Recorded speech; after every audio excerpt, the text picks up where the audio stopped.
Pero bueno, saludemos al doctor Juan Falconi Puy, que ya está con nosotros. Le damos la bienvenida al doctor Juan Falconi, constitucionalista, y con él vamos a hablar sobre la propuesta de constitución que nos habla el presidente de la República. De 444 artículos, la quieren recortar a solo 180. Doctor Falconi, ¿cómo le va? Buenos días. No tenemos audio. No sé si... A ver, ahí estamos. está. Correcto. Sí, yo tenía apagado el micrófono para no molestar en la... Le estaba diciendo buenos días, Jaime, buenos días, Carlita, y por supuesto a la audiencia. A los tiempos que he estado con usted, tomo inmediatamente su comentario, mi estimado Jaime, pero si me permite arrancar por una de las últimas frases que señaló usted sobre la salud, quisiera darle un comentario sobre eso. Correcto. Aquello de que desaparezca el IES y que pase el Instituto Ecuatoriano de Seguridad Social, eso es el IES, y que pase todo el servicio de salud al Ministerio de Obras Públicas es una afirmación. ¿Al Ministerio de Salud Pública? Al Ministerio de Salud Pública es una afirmación aventurada, apresurada, que no tiene el más mínimo sostén jurídico práctico. Trato de explicarme. El Seguro Social, que es un ente independiente en casi todo el mundo occidental, el Seguro Social, que quede claro, pertenece principalmente a los trabajadores y a los patronos. Que esto quede claro, porque quienes aportan al Seguro Social son los trabajadores con un porcentaje de su sueldo, y el otro porcentaje del sueldo de los trabajadores lo aportan el patrono, la empresa, el empleador, como se quiera llamar, ¿verdad? Entonces, eso es dinero de ellos.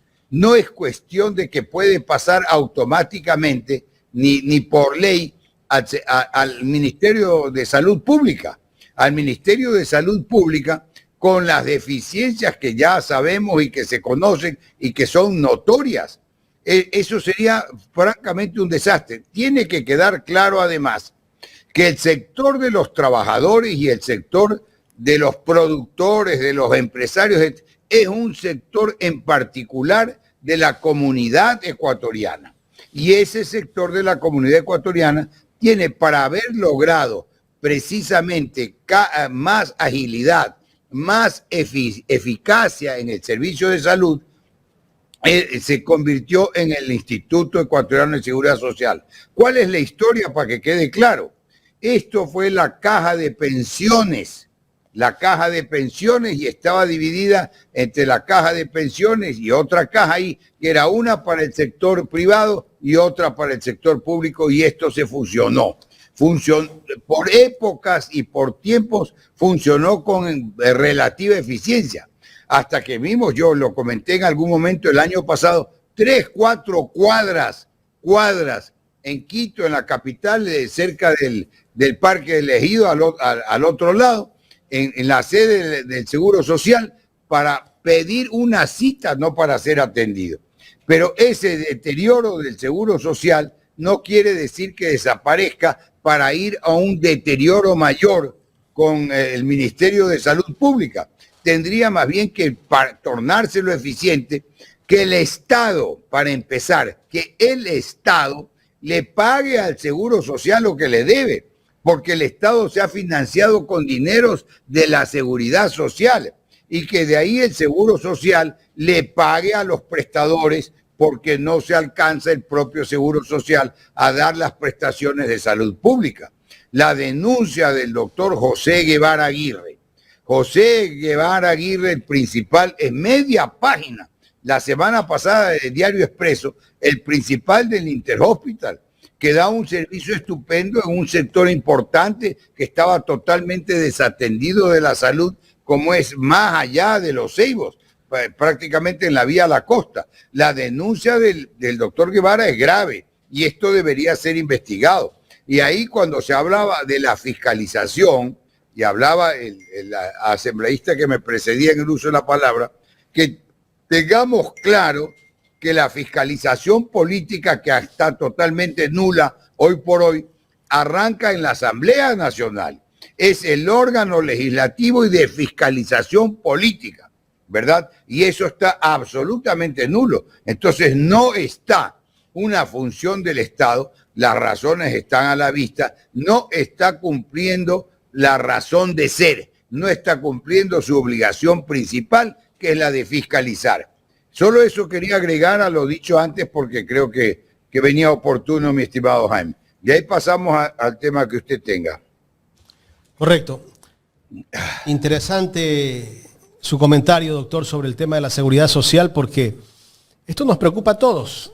Los jóvenes, claro, que todavía de pronto no son parte de la seguridad social, algún día van a ser parte de la seguridad social, pero tienen familiares, tienen al tío, tienen al papá, tienen al hermano que son afiliados a la seguridad social y también tienen a sus abuelos que son beneficiarios de la jubilación. Entonces yo creo que esto es para todos. Aquí eso no es porque que estamos en una postura política ni nada. Aquí todos tenemos que defender al IES. Exacto. Yo mismo soy jubilado del Seguro Social. Y entonces, usted acaba de anotar un hecho que es importantísimo. ¿Quién se va a jubilar con el Ministerio de Salud? ¿Y de qué si no tiene nada que ver con la salud?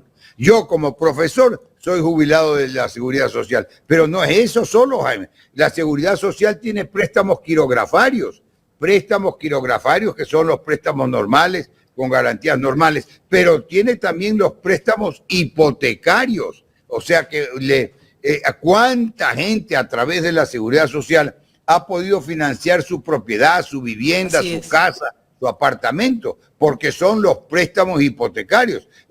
La Seguridad Social da unas prestaciones adicionales a la salud. La salud es una de las áreas que atiende la seguridad social. Pero el gobierno quiere hacer una división justamente entre esa parte administrativa del manejo de los recursos, de los dineros, de la seguridad social, de los empleados y de los empleadores y de la salud. ¿Por qué dividirlas, doctor? ¿Qué se buscaría en esa división? Pero es para tratar de valerse de la seguridad social en la prestación de salud para suplir la inutilidad del Ministerio de Salud, así de sencillo. Y el Ministerio de Salud cuenta con ciertas otras obligaciones. Por ejemplo, esa salud rural de los que se van a graduar de México tienen que hacer un año de servicio de salud gratuito para la comunidad. Hay una serie de factores y que son totalmente distintos.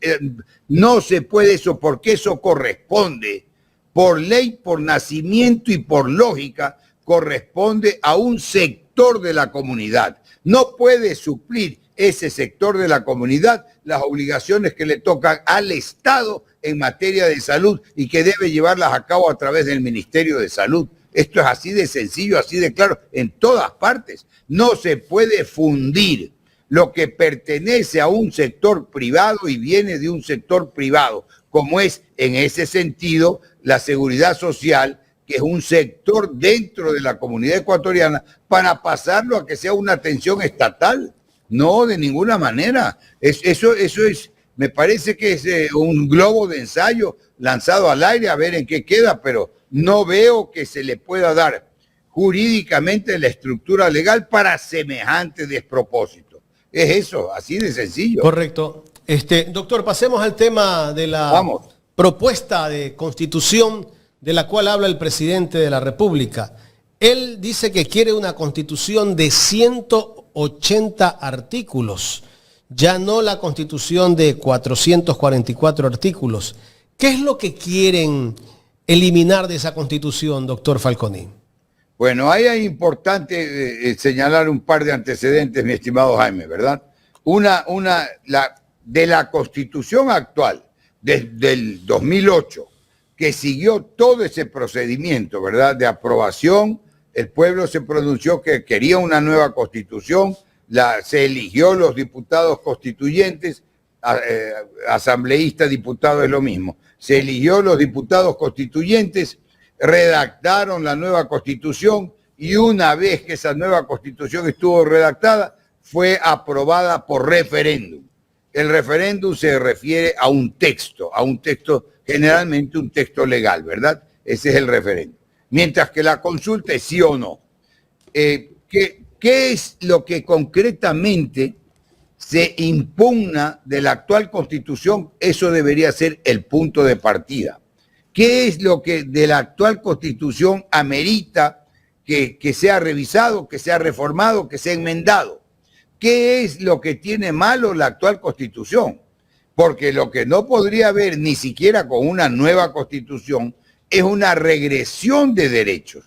Y esto es importante que quede claro, regresión de derechos. No se puede eliminar los derechos ya adquiridos, los derechos que han sido conquistas sociales. Hay que entender que una Constitución, y por eso se la llama de distintas maneras, Ley Suprema, Carta Magna, como se lo quiere llamar, la Carta Magna viene de 1215 de la Carta Magna de Juan Sin Tierra, que es el antecedente constitucional más antiguo del que se tiene noticia hoy por hoy, ya en constitucional propiamente dicho. Y entonces se la denomina de esas distintas maneras porque regula la estructura jurídico-política del Estado. Es el cuerpo legal que regula, pero no solo la estructura jurídica jurídico-política del Estado, sino la resume los derechos, que son los derechos constitucionales, que se los denomina también, dentro de esos derechos constitucionales, los derechos fundamentales, que son los inherentes a la personalidad, a la persona humana. Y esos derechos no pueden tener regresión, que no se mezcle y no se diga, que no se mezcle con la delincuencia, con el desborde que tenemos de criminalidad, que eso no tiene ninguna base constitucional, como a veces se quiere distorsionar. Hay unas gentes que sin haber leído la Constitución, que sin saber ni tener una idea precisa de lo que significa una Constitución, ¿verdad? La critican, la despotrican, le dicen horrores, sin entender lo que es un cuerpo constitucional, ¿verdad? Y que sigue todo un proceso para llegar al punto que está. ¿Por qué Ecuador es que ha tenido, que se dice, 20 constituciones? 22 si agregamos la de 1812 y la de 1821, que 1812, pues el Pacto de Quito con unas 8 provincias de la Serranía Central Ecuatoriana, 1821 la Constitución de Colombia, de la República de Colombia. Cuando Ecuador era parte de Colombia, pues son constituciones que tuvieron que ver directamente con la vida republicana. Y de ahí pasamos a la Constitución de 1830 en Riobamba, si no me equivoco, 5 o 6 de mayo de 1830, y esa que es Ecuador formándose como Estado independiente, con un pequeñísimo error que vale destacarlo, Jaime, que le dimos más importancia a la geografía que a la historia. Eso acepto pues que se lo quiera considerar, porque llamamos Estado del Ecuador porque está en la línea ecuatorial, pero que no, eso no obedece realmente al origen histórico desde antes de la conquista y de la colonización española, ¿verdad? Pero ahora no nos vamos a distraer en eso. Entonces, esa Constitución, lo primero que tendría que haberse dicho, que a nadie le he oído, ¿cuáles son los errores? ¿Qué es lo que habría que cambiar? ¿Qué es lo que complica el desarrollo del Estado? Porque si con esa Constitución, que es muy avanzada en derechos, y así fue reconocido en el mundo, principalmente en Europa y en América, que la regresemos y la querramos convertir en un cuerpo resumido, en un cuerpo de legislación suprema, que lo querramos en un tema resumido para después pretender completar todo por ley, que esto quede claro, Jaime, para después completar todos esos principios y todas esas instituciones constitucionales que se eliminan para completarlas por leyes, ¿verdad? Que no tienen ni tendrían nunca el carácter de constitucional. ¿Sí? Perdón que lo interrumpa. ¿Significa que estos 180 artículos de los que habla el presidente no completarían a tener unas garantías constitucionales general? ¿Tendríamos que recurrir a otras normativas, a los códigos, a los reglamentos? No, lo trato de aclararlo inmediatamente, Carlita. ¿Qué es lo que ocurre? O sea, una constitución que tiene que tener todos los derechos, todos los principios, la manera de ejercerlos, ¿verdad?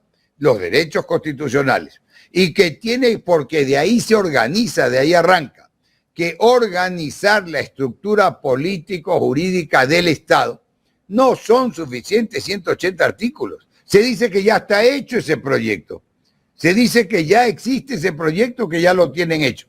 Pero ¿cómo va a creer en una manera resumida?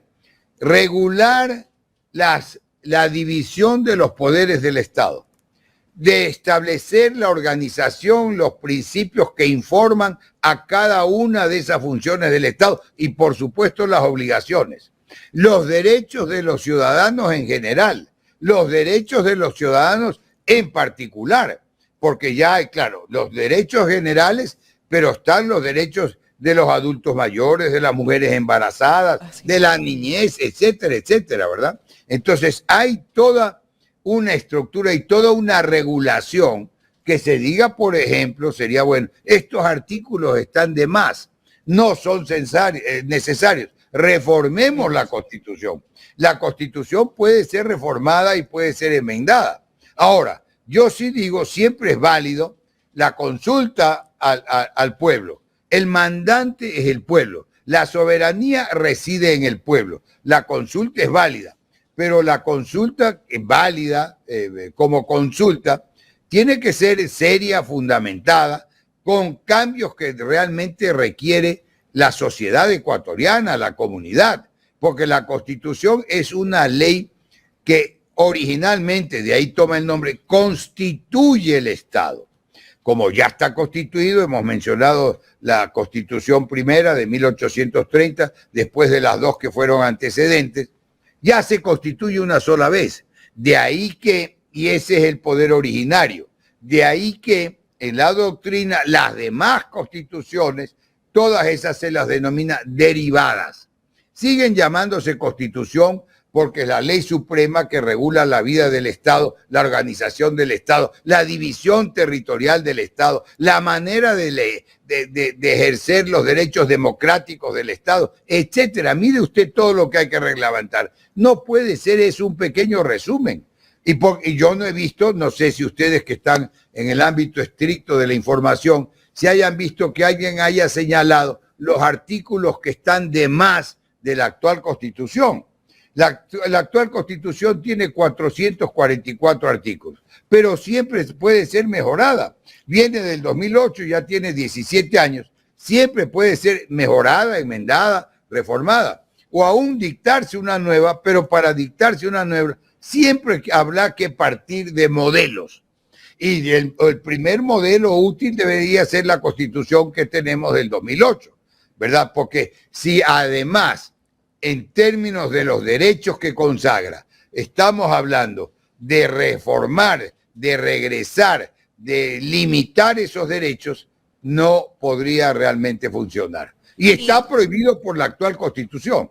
Y tenemos un presidente que nos dice, bueno, cuando ganemos la consulta les voy a decir lo que cambien, mientras tanto no. Pero en esa línea tenemos a ministros como la señora Núñez que dice, vamos a incluir, hay esa gran posibilidad de incluir en la reforma, por ejemplo, el tema del trabajo por horas. Entonces, como sea, no importa. Entonces, estamos frente a una clara regresión de derechos constitucionales.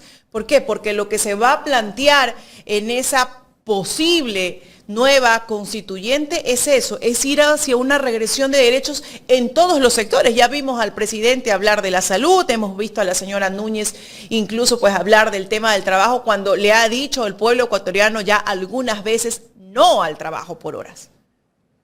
Claro, bueno, esa es una regla, ¿no? Esa es una regla. Sí hay un principio de pragmatismo, por así decirlo, en que se pueda considerar el trabajo por horas, pero tendría que estar en la Constitución, ¿verdad? Necesariamente. Ahora, el trabajo por horas de hecho existe, porque, para poner un ejemplo, los profesionales trabajamos por horas.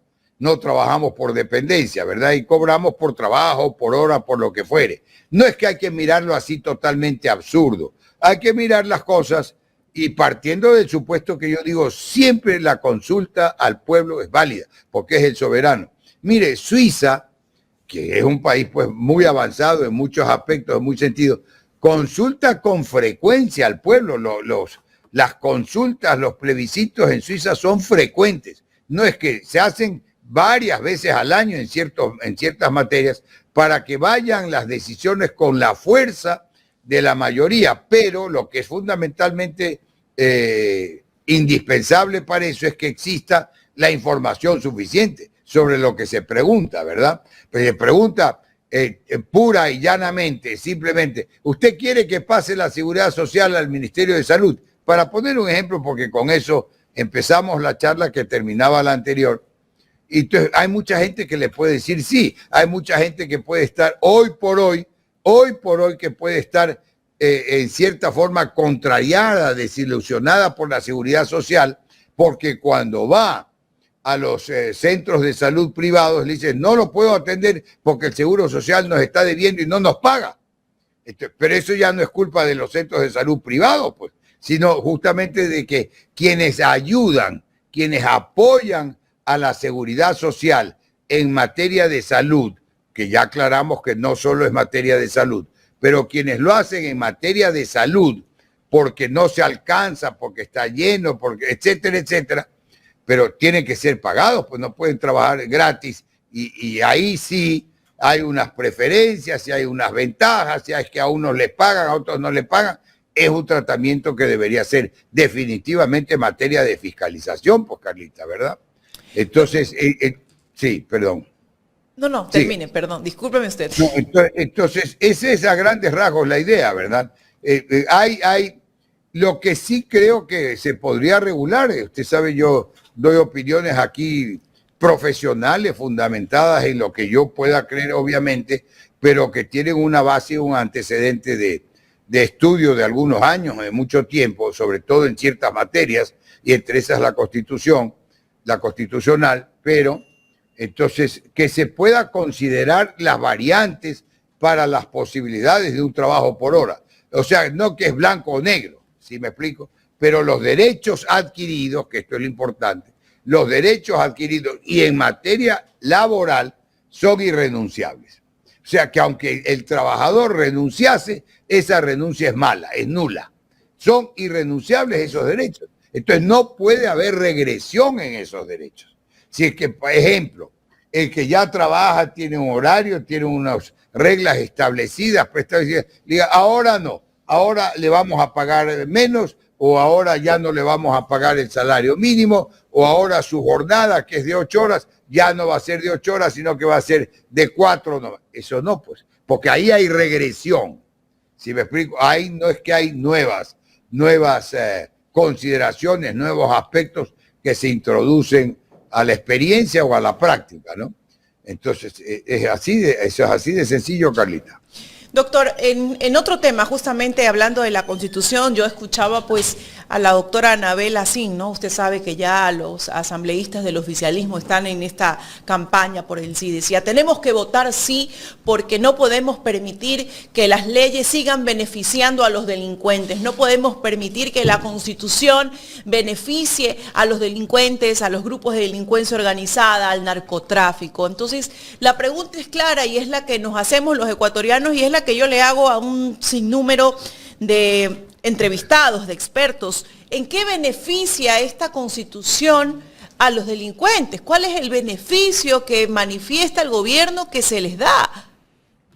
Que yo no conozca nada, Carlita. Que yo como esta Constitución es texto constitucional que establece la organización judicial, que yo no conozca en nada.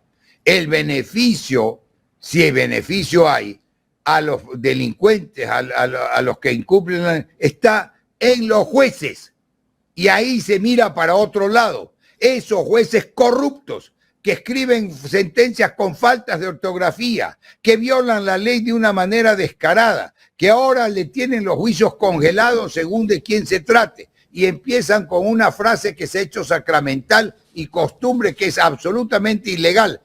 puesta la causa en mi despacho hoy día, hoy en esta fecha. La tienen escondida y la tienen guardada para no resolver si el juez es el que organiza su despacho. ¿Cómo puede poner una frase así? Quiere decir que empieza por no poder organizar su propio despacho. Es una corruptela generalizada. ¿Quiénes liberan a los delincuentes? ¿La Constitución o los jueces? ¿Quiénes tuercen y retuercen la ley? ¿La Constitución o los jueces? No podemos vivir con jueces para quienes la más leve tentación se torna irresistible. Que quede claro eso. Ese es todo el tema.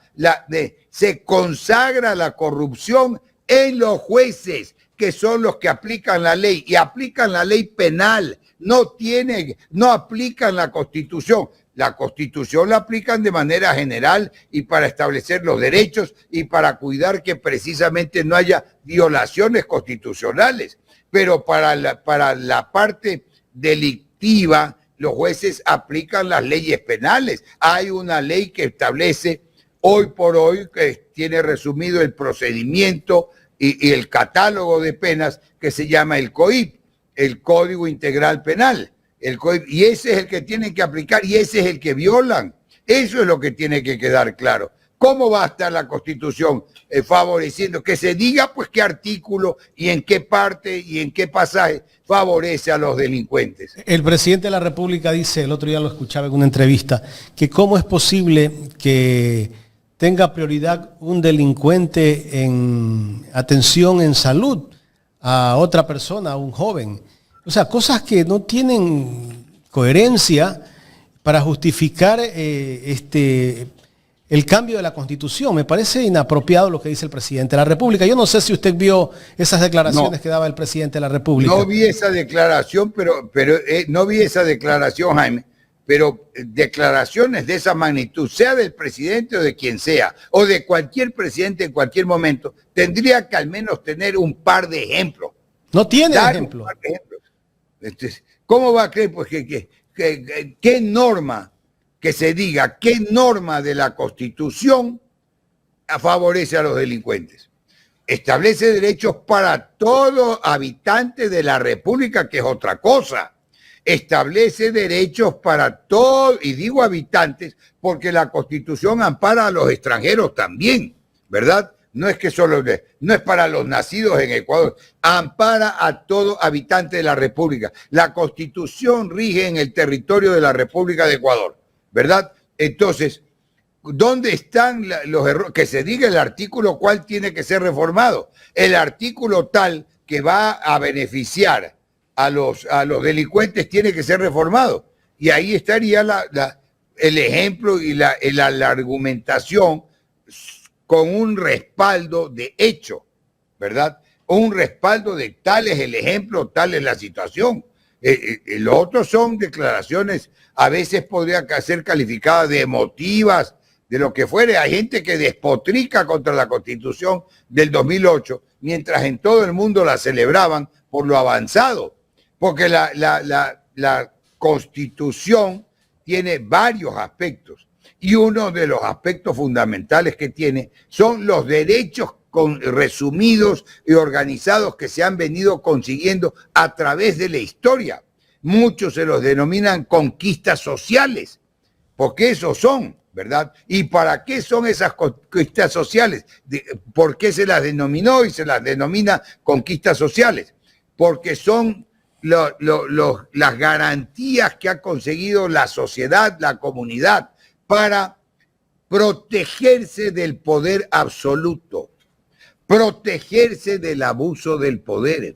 Y de ahí viene la división de poderes, viene de la Constitución, la separación de los poderes del Estado para lograr el equilibrio entre esos poderes y el contrapeso, que no haya un poder que sea el que pueda decidir de manera absoluta en la República. Por eso es república, ¿verdad? Que no es monarquía, por eso es república, que no hay un poder que se haga cargo de la función ejecutiva, de las leyes y de los jueces. No, pues, eso está separado para que un juez tenga que actuar con independencia, no un juez corrupto, obviamente, con independencia, económica, inclusive, si se quiere, páguenles bien a los jueces para que no sean objetos de cualquier tentación, para que actúen en función de la justicia, no en función de lo que le interesa a un legislador, no en función de lo que le interesa a un ministro de Estado ni al Poder Ejecutivo. Esa es la independencia de poderes y esa es la separación de los poderes. Cada poder tiene un ámbito y esto surge a partir de la Revolución Francesa, la rebelión contra el poder absoluto de los reyes, de los Luises. Acuérdese, yo lo he dicho varias veces, decía Luis XIV, el Estado soy yo, para significar que él ejercía todos los poderes del Estado. Eso se superó en 1787. Y ahora queremos regresar a eso. ¿Qué es lo que se quiere? ¿Cuál es la propuesta filosófica, jurídica de la nueva Constitución? Que se diga, esta es la materia, vamos a consagrar estos derechos, vamos a organizar de esta manera el Estado ecuatoriano. No, solo hay nueva Constitución, nueva Constitución. Es una porquería la otra Constitución. Y pero sin no argumentos, doctor. ¿Perdón? Y sin argumentos. Claro, eso es lo que digo, no se explica en qué. Hay algunos periodistas que se han convertido en constitucionalistas, incluso periodistas deportivos, que no saben ni patear una pelota, son constitucionalistas ahora, ¿no? Son asalariados, Jaime, usted bien sabe, son asalariados, pues, asalariados que además repiten hasta con faltas de ortografía lo que les instruyen, ¿no? Eso está clarísimo, ¿no? Con el tema del referéndum, doctor, eso de instalar bases militares extranjeras en nuestro país, que el presidente de la República ya ha dicho que ya no son bases militares extranjeras, pero la pregunta dice así, ¿no? Que son solo bases extranjeras. ¿Qué es lo que pretenden hacer, doctor, con este tema de las bases militares? Mire, lo de las bases militares, Jaime, es mucho más complejo. Porque no es tan sencillo como decir las bases. El primer acuerdo de las bases militares, si no me equivoco, fue en 1999 con la base de Manta. El acuerdo base para la instalación de esa base militar de Manta era muy escueto, contempla obviamente una solución diplomática, unas notas diplomáticas para los plazos, etcétera. Pero la cooperación tiene muchísimas posibilidades y manifestaciones. Puede venir la cooperación en equipos, puede venir la cooperación económica, puede venir la cooperación inclusive con personal, pero con personal que prepare al personal nacional. Pero que vengan soldados extranjeros a ejercer jurisdicción dentro del territorio ecuatoriano es una cesión de soberanía que no encaja realmente. Que no encaja, no es común. Distinto, repito, es una cooperación de las maneras que estoy mencionando, que puede haber maneras adicionales en muchas maneras. Y que arranquen de lo económico, por ejemplo, ¿verdad? Pero ya, y porque no vienen tampoco esos, llámelos soldados, agentes del orden, lo que fuere, no vienen pues a ser enjuiciados por autoridades ecuatorianas. Vienen con inmunidad. Y con inmunidad quiere decir que esos extranjeros tienen irresponsabilidad por lo que hagan cuando versus el personal ecuatoriano, y ahí están los casos, ahí está el caso de las Malvinas, por ejemplo, de triste recordación, ¿verdad? Tienen que responder por lo que hacen, por los excesos, porque hay excesos, hay abusos. Entonces, esto es mucho más complejo que eso. La manera de combatir el crimen, la corrupción, empieza por el personal ecuatoriano a cargo de combatirla, por los jueces, por los corruptos que existen en la función pública. Por ahí es que debe empezar que vengan bases extranjeras. Eso es mucho más complejo, porque no vienen bases extranjeras para que sus elementos sean carne de cañón. Vienen si están dotados de inmunidad, y no pueden ser juzgados, pueden cometer cualquier clase de abusos, pero serán remitidos a que sean juzgados en el exterior. Esta es una cesión de soberanía, hay que verlos más completos. no es indispensable. Cooperen, sí, necesitamos la asistencia, sí, pero hay distintas maneras de cooperar para que nos ayuden a combatir el crimen. En eso creo que no hay ecuatoriano que no vaya a estar de acuerdo en que hay que combatir el crimen, si estamos viendo a diario todo lo que se hace. Pero una base extranjera, sea el lugar cuando va a combatir el crimen en Durán, una base extranjera va a combatir el crimen en Machala, va a combatir el crimen en los centros más. ¿Dónde va a estar esa base extranjera? Va a combatir el crimen en los centros más conflictivos y peligrosos que hay en la República. No creo, pues. Además ya tuvimos una base extranjera. ¿Cuáles son los resultados en concreto? Tenían algo en el tráfico internacional, algo que ver y controlar en el tráfico internacional, sea marítimo, sea aéreo, etcétera. Pero ¿cuáles son los resultados en concreto? ¿Cuál es la experiencia? Que se nos informe, pues, cuánto se consiguió en resultados, cuánta gente fue apresada y terminó enjuiciada, porque además lo que hagan esas bases extranjeras, lo que logren detener, tiene que al final del día, tiene que ser resuelto por los jueces ecuatorianos, o van a venir jueces extranjeros también. Esto es lo que tiene que quedar todo claro, ¿verdad? Entonces, es así de sencillo, Jaime. Doctor Falconi, queremos agradecerle por el tiempo que nos ha brindado para este análisis. Yo a usted siempre, Jaime, a Carlita y por supuesto a la audiencia. Nos veremos la próxima. Gracias al doctor Juan Falconi, constitucionalista, conversando con nosotros en esta mañana aquí en Los Especialistas de Ecuador en Directo. Yo quería añadirle al tema de las bases extranjeras o bases militares extranjeras. El presidente de la República, en la pregunta está bases militares extranjeras. Pero él dice que ya no son bases militares extranjeras, sino bases extranjeras, dice el presidente. Y así está publicado. Y él nos envía a leer. Yo creo que el que tiene que leer lo que envía es el presidente de la República, ¿no? Yo creo que ahí se ha confundido. Y además, bueno, con eso le está diciendo a las Fuerzas Armadas, a la Marina o a la Armada del Ecuador, le está diciendo, ustedes son incapaces, no sirven, ustedes no me funcionan.